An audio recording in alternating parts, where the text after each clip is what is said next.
지난번에 저희가 처음으로 추석 관련 영상을 찍으면서 정말 우여곡절이 많았잖아요. 뭐야? 갑자기 왜 이래? 계속 유튜브에 대해서 공부하다 보면 나아지겠죠? 여러분들도 궁금하신 점 있으면 항상 댓글로 달아주세요. 네, 저희가 답변 달아드릴게요. 오늘부터 본격적으로 강아지와 고양이가 아플 때 어떻게 해야 하는지 알아보도록 하겠습니다. 첫 순서로는 고양이가 귀를 간지러워할 때입니다. 첫쌤, 고양이가 귀를 가려워할 때는 왜 그런 거예요? 고양이가 귀를 가려워하는 데는 여러 가지 이유가 있을 수 있어요. 먼저 고양이 귀에 상처가 난 경우가 있는데요. 고양이를 2마리 이상 키우시거나 아니면 강아지와 같이 키우시는 집에서는 가끔 투닥투닥 싸우기도 하잖아요. 그럴 때 상처가 날 수 있고요. 또 귀는 털이 적은 부위잖아요. 그래서 여름철에 벌레가 물기 쉬워요. 이렇게 상처가 난 경우들이라면 시간이 지나면서 자연스럽게 보존되는 경우가 많죠. 고양이가 귀를 가려워하면서 동시에 머리를 세게 털려고 한다면 고양이 귀에 이물질이 들어가 있는 경우일 수도 있어요. 고양이 귀를 살펴봤을 때 풀이나 먼지 같은 게 보인다면 살살 빼주면 되겠죠. 그런데 고양이 귀를 살펴봤을 때 만약 혹 같은 게 홀로 불어나 있는 게 보인다면 병원에 가서 그게 무엇인지 검사를 받아보는 게 필요합니다. 그러면 고양이가 귀를 간지러워하면 귀를 잘 살펴보는 게 중요하겠네요. 그렇죠. 근데 사실 고양이가 가려워하기 이전에도 고양이 귀는 일주일에 한 번 이상은 주기적으로 관찰해보는 것이 좋습니다. 사실 귀를 가려워하는 게 피부병의 일종이라고 생각할 수도 있잖아요. 피부병 때문에 귀를 간지러워하는 경우도 있나요? 네, 맞아요. 특히 고양이가 귀뿐만 아니라 몸의 다른 부위도 간지러워할 때 피부병을 의심해 볼 수 있어요. 먼저 강아지보다는 드물지만 고양이도 먼지나 음식 등의 알레르기 반응을 보이는 경우도 있어요. 이런 경우에는 귀 속 분비선의 작용이 활발해지면서 따뜻하고 습한 환경이 조성되는데요. 그러면 감염이 촉진될 수도 있어요. 그렇기 때문에 아무래도 이 알레르기를 일으키는 유발 물질을 빨리 찾아내는 게 중요하겠죠. 그리고 만약에 귀를 포함해서 발이나 꼬리 등에 원형으로 털이 빠지는 게 관찰된다면 고양이에게 상대적으로 흔한 피부 사상균 감염증을 의심해 볼 수 있어요. 그 링웜이라고 하는 거 맞나요? 맞아요. 이 곰팡이는 사람에게도 전염이 될 수가 있는데요. 저도 몇 번 본 적이 있어요, 그런 사람을. 그런 경우 심하게 가렵고 치료도 상당히 오래 걸리더라고요.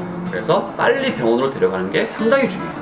고양이 귀가 종종 더러워지는 경우가 있다는데 맞나요? 고양이가 귀를 가려워해서 살펴봤더니 고양이 귀 속 피부가 빨갛고 귀지가 또 이렇게 많고 냄새도 나고 이런 경우라면은 세균이나 곰팡이 혹은 진드기 감염 등으로 생기는 웨이도염을 의심해 볼 수 있어요. 요즘 집에서 기르는 고양이들은 관리가 전반적으로 잘 되기 때문에 많이 감소하고 있는 추세지만 면역력이 약한 어린 고양이들에서는 종종 발견되기도 해요. 만약에 같이 사는 고양이나 강아지가 있다면 전염이 될 수 있기 때문에 빨리 치료를 시작하는 게 좋아요. 저 수업 시간에 배운 거 생각나요. 그 웨이도염을 치료 안 하고 놔두면 되게 심각한 상황이 이어질 수도 있다고. 공부를 열심히 하셨군요.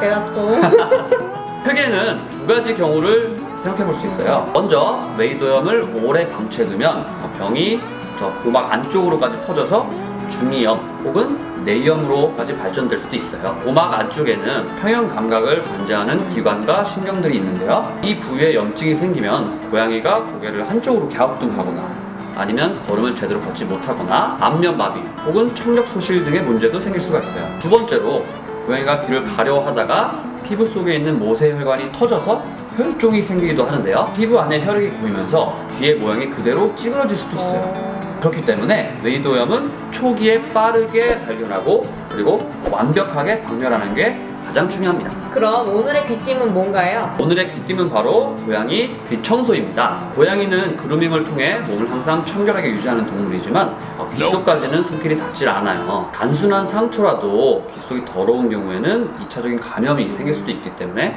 우리 집사들은 주기적으로 고양이의 귀 상태를 확인하고 만약에 지저분하다면 청소를 해줘야겠죠. 또 그루밍을 할 때 사용하는 발도 항상 깨끗하게 해줘야 되는데요. 이를 위해서는 화장실이나 보금자리를 항상 청결하게 유지하고 또 외출하고 돌아온 경우라면 꼭 발을 깨끗하게 닦아주는 것도 잊지 말아야겠죠. 그럼 오늘 알아본 내용을 한번 정리해 볼까요? 먼저 고양이 귀에 작은 상처가 났거나 뭐가 들어간 경우에는 자연스럽게 해결이 되는 경우도 있습니다. 하지만 혹이 보이거나 피부병 또 웨이도염이 의심된다면 병원에 바로 가보셔야 합니다. 특히 웨이도염 같은 경우에는 중이염이나 내염으로 이어질 수 있기 때문에 평형 감각이 손상이 될 수 있습니다. 또 혈종으로 귀가 찌그러질 수도 있기 때문에 완벽한 치료가 필요합니다. 이렇게 심각해지는 것을 예방하기 위해서는 가장 중요한 것은 주기적인 귀 청소와 깨끗한 환경 조성입니다. 고양이 귀가 가려울 때 어떻게 해야 할지 알아보았으니까 이제 고민하시길 말길 바래요. 그럼 모두 안녕!